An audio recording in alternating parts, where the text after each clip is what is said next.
Bismillahirrahmanirrahim. Assalamualaikum warahmatullahi wabarakatuh. Baiklah, di sini saya akan menjelaskan tentang manajemen perubahan berbasis sekolah. Terlebih dahulu saya akan menjelaskan pengertiannya.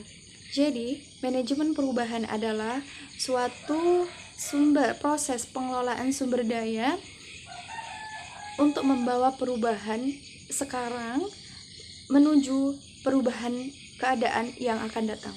Artinya, manajemen perubahan ini adalah suatu proses yang dilakukan sebagai cara membawa perubahan dari yang sekarang menuju keadaan yang baru. Artinya, memberikan pengarahan untuk maju ke depan.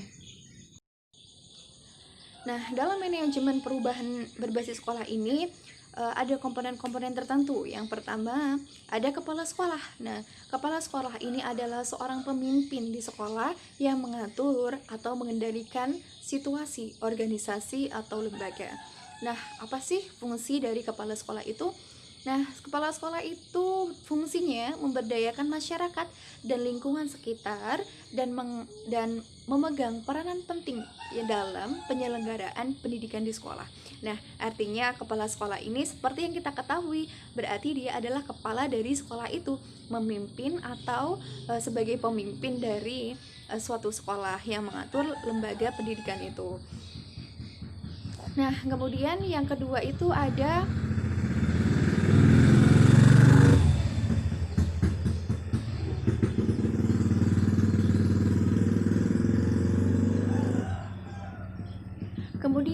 yang kedua itu ada kurikulum.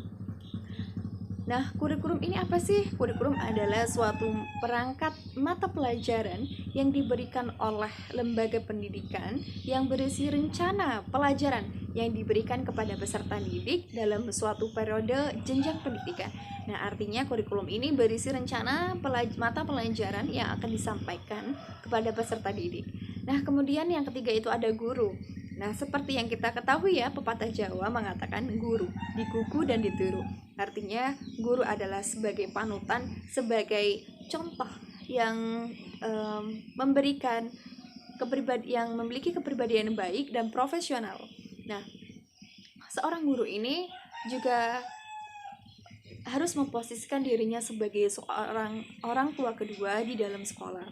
Artinya, guru juga harus menyayangi semua warga sekolahnya dan menjadikan anak-anak murid itu seperti anaknya sendiri, karena guru adalah orang tua kedua setelah orang tua di rumah. Nah, sebagai panutan ini, guru dituntut untuk apa? Yang pertama adalah mendidik, mengajar, dan melatih. Artinya mendidik, memberikan ilmu pengetahuan secara berkeseluruhan, baik itu pengetahuannya, terus kepribadiannya, dan lain-lainnya.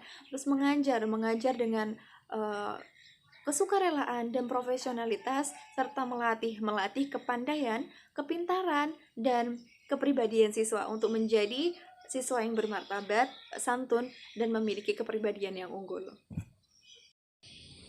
Nah, yang keempat itu ada manajemen keuangan.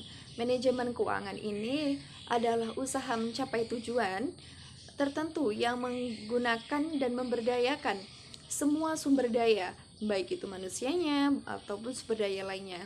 Nah, kegiatan manajemen keuangan ini meliputi perencanaan, pengorganisasian, pengarahan, pengkoordinasian, pengawasan, atau pengendalian. Artinya, manajemen keuangan ini adalah suatu sarana juga dalam manajemen perubahan tersebut.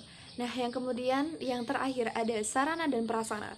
Nah, seperti yang kita ketahui ya, bahwa sarana dan prasarana itu sangat menunjang keberhasilan suatu lembaga pendidikan tersebut. Faktor penting dalam meningkatkan efisiensi belajar dan mengajar. Ketika sarana dan prasarana atau fasilitas yang dimiliki oleh suatu sekolah itu unggul dan sangat baik, maka semakin baik pula proses pengajaran dan efektivitas belajar di suatu lembaga tersebut. Nah, seperti yang kita ketahui ya, bahwa ketika sarana prasarana itu lengkap, seperti perpustakaan yang memadai, terus ada CCTV di setiap ruangan, ada komputer dan multimedia, ada ruang belajar laboratorium dan lain sebagainya. Itu adalah suatu fasilitas yang sangat menunjang proses pembelajaran secara efisien. Mungkin itu saja yang dapat saya sampaikan. Apabila ada kesalahan, saya mohon maaf, dan kepada Allah marilah kita sama-sama mohon ampun. Wassalamualaikum warahmatullahi wabarakatuh.